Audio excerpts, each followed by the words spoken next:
Туғандар, ассалауму алейкум. Амансыздарбы? Мен бүгін метро Шелковскадамын. Шелковскада самса халал деп атышыптыр. Бир туғандар. Самсалардың 4 түрі бар екен. Самса сүйүүчүлөр, мен рекламага тартканда барып жеп турасыздар. Кудай таала барыңыздан разы болмосун, рахмат барыңыздарга. Азыр видео тарттык чындыгындачы. Бардыгын баштарын ачып, көргөзүп, интервью бердик. Өзгөчө самсалары, мына кабырга самсасы чындыгында сочный экен да, мыначы. Номер 1 чындапчы. Бир жеп көрүңүздөр. Быш канына жарым саат болду да. 150 дедиңизби, шеф?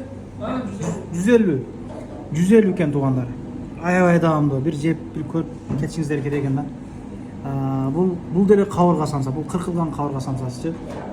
Картошка эт аралашкан самса. Бул 90 рубльден экен. 150ден. 120дан самсасы булдан сочный экен. Чындапчы, мындай байкаңыздар. Азыр видео тартыптык да. Аябай сочный экен мына.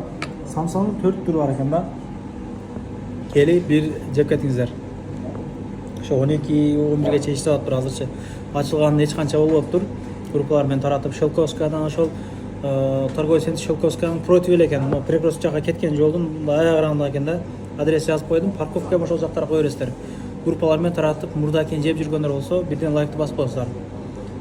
Бирок мактай турган самса экен, бирок мына чындап. Бир көрүңүздөр. Тугандар, ассаламу алейкум.